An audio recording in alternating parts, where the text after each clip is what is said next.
Como contábamos en el cierre anterior, hubo un incidente en el tren Roca. Un pentógrafo, así es como se dice, falló. El pentógrafo es esa estructura que está arriba de los trenes que le da la electricidad para que avancen. Bueno, quedó en el medio de las estaciones Costequi y Santillán, en Avellaneda. La gente tuvo que bajarse de la formación y caminar sobre las vías. Algo que sucedió en el tren Sarmiento durante la semana. Recordemos también que algunos días después, creo que 2 o 3 días después del accidente en el San Martín, pasó que se atropelló una persona, también una de las formaciones. La verdad que lo que está pasando con el transporte en el tren es muy llamativo, que estos últimos tiempos en los que se está hablando tanto de privatización ocurren. A ver, hablamos de lo del San Martín principalmente, que es una tragedia milagrosa, pues una tragedia porque no puede pasar lo que pasó, un milagro porque no hubo víctimas más allá de esos 30 heridos que están todos ya bien y ya están todos dados de alta. Pudo haber sido muchísimo peor, pudo haber sido otra tragedia de 11 sin duda alguna. Vamos a estar atentos a lo que pase con las formaciones, vamos a estar atentos a lo que pase con el tren. Y haciendo foco en el Roca, Pablo, sí. La realidad es que, bueno, habitualmente lo tomo. Hoy, por una cuestión milagrosa, no tomé esa formación que derivó con los pasajeros caminando sobre las vías, llegando ahí a Costequi y Santillán.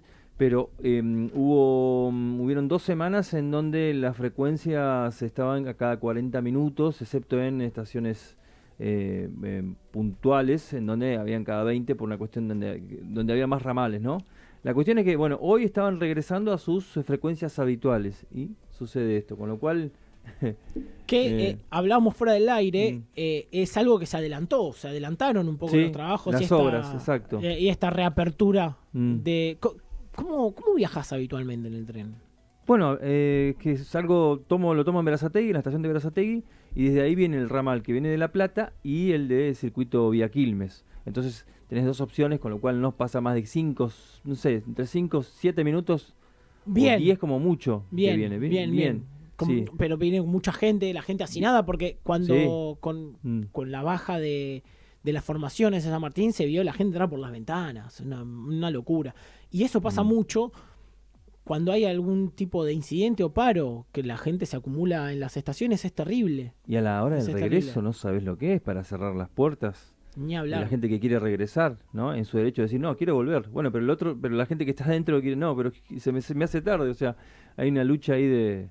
Las situaciones de las situaciones de los trenes está complicada. Bueno, a ver, yo habitualmente a la radio vengo en el Sarmiento. Hoy no me puedo quejar. La verdad, una formación a los 6-7 minutos llegó la otra, bien tranquilo de gente. También no era un horario pico, no era 6-7 de la mañana.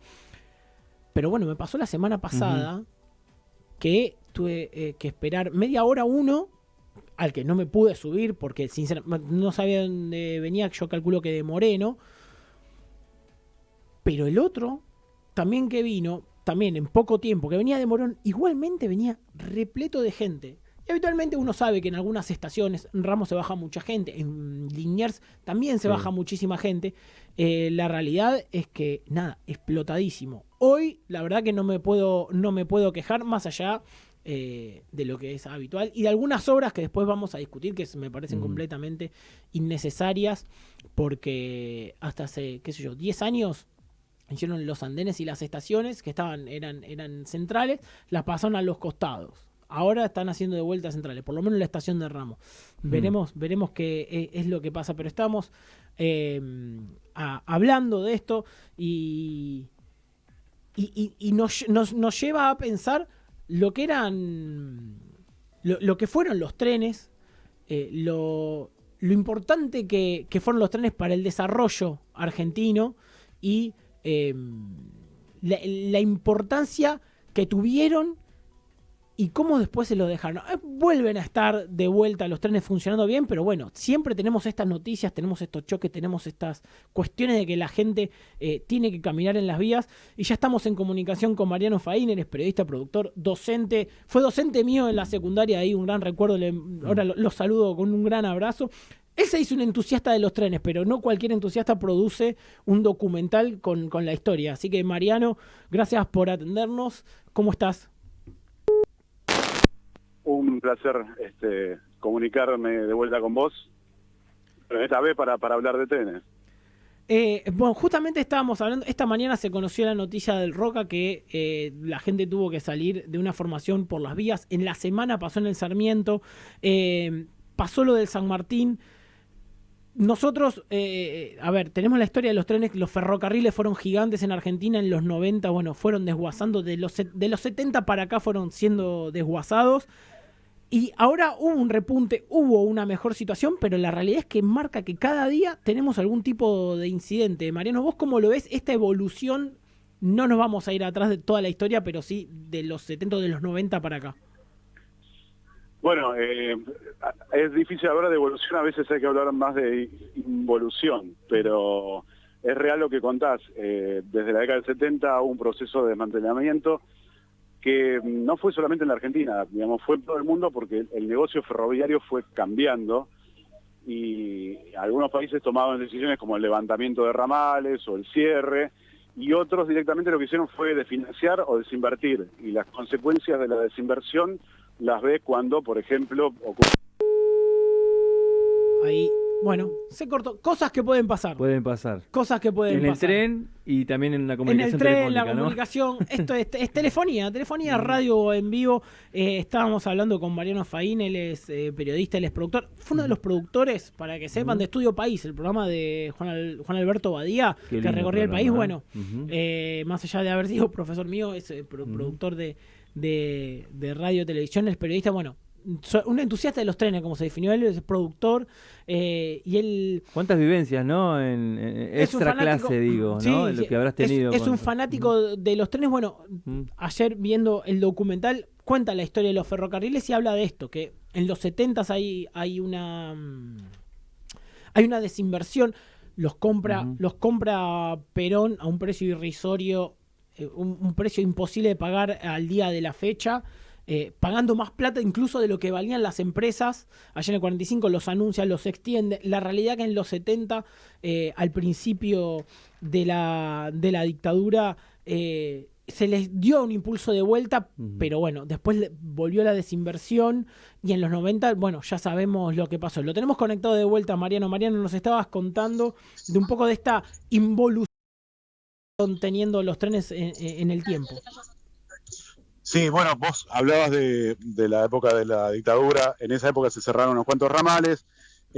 La realidad es que en el mundo hubo diferentes visiones de qué hacer con los ferrocarriles. En la Argentina es un debate que cuando se quiso dar terminó con huelgas, como pasó con el plan Larkin en los 60, en la época de Frondizi, o como terminó pasando en el 93, cuando el gobierno de Menem decide cancelar de todos los servicios de pasajeros del interior, o mejor dicho, transferirlos a la provincia junto con la educación y la salud, y las provincias dijeron no podemos bancar esto. El problema central que tiene el ferrocarril, y que lo vemos en estos problemas de infraestructura, es que a diferencia de la aviación comercial o a diferencia del transporte por ómnibus, por tierra, el ferrocarril tiene que hacerse cargo de su propia infraestructura. Claro. Es como si vos a las empresas de colectivos las obligaras a pavimentar la calle por la cual transitan, y cualquiera que viva en una calle donde pasa una línea de colectivo sabe que el pozo más chico es enorme y afecta a tu vida, y en general el Estado tarda en resolver eso, a pesar de que una parte del pasaje que uno paga debería ir a mantenimiento de infraestructura. Lo cierto es que el modelo ferroviario es deficitario en la mayoría de los países porque se tiene que hacer cargo de su propia vía, de su propio señalamiento, de toda la seguridad, y además del material rodante, es decir, las locomotoras, los coches, y además de toda la infraestructura que no tiene que ver específicamente con la operación, como son las estaciones, o las usinas generadoras de electricidad en el caso de los sistemas eléctricos. Entonces, es un modelo donde la presencia estatal es inexorable en todos los países, incluso los que tienen los modelos más abiertos. Por ejemplo, Inglaterra, son los que construyeron mayormente los ferrocarriles en la Argentina, hasta 1948. Bueno, el modelo británico tiene una empresa que es Network Rail, que es la propietaria de toda la infraestructura, de todas las vías y las estaciones. Esa empresa es estatal. Claro. Después está el National Rail, que es la empresa o el ente que conglomera todas las empresas, tanto privadas como estatales, que dan servicios de pasajeros en el Reino Unido.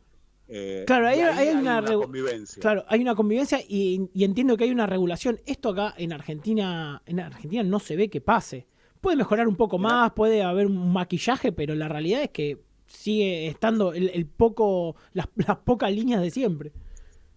En Argentina se pasó de todo, de un modelo hiperestatista a un modelo de concesiones. Lo que hubo en los 90 no fue una privatización, ahora que se habla de privatización, lo que hubo fue concesiones.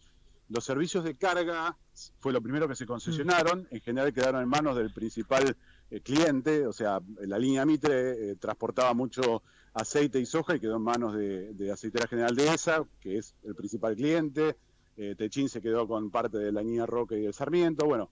Y después lo que hicieron a nivel metropolitano es concesionar en diferentes empresas todas las líneas, el Sarmiento, el Mitre, bueno. Claro. Las empresas propietarias en realidad no eran propietarias, eran concesionarias, porque la vía nunca dejó de ser del Estado. Y eso es central, porque eso implicaba que las inversiones que podían hacer las empresas llegaban hasta un cierto punto. E inicialmente, con las concesiones en los 90, tampoco es que se eliminaron los subsidios. Esto es otra cosa que hay que decir.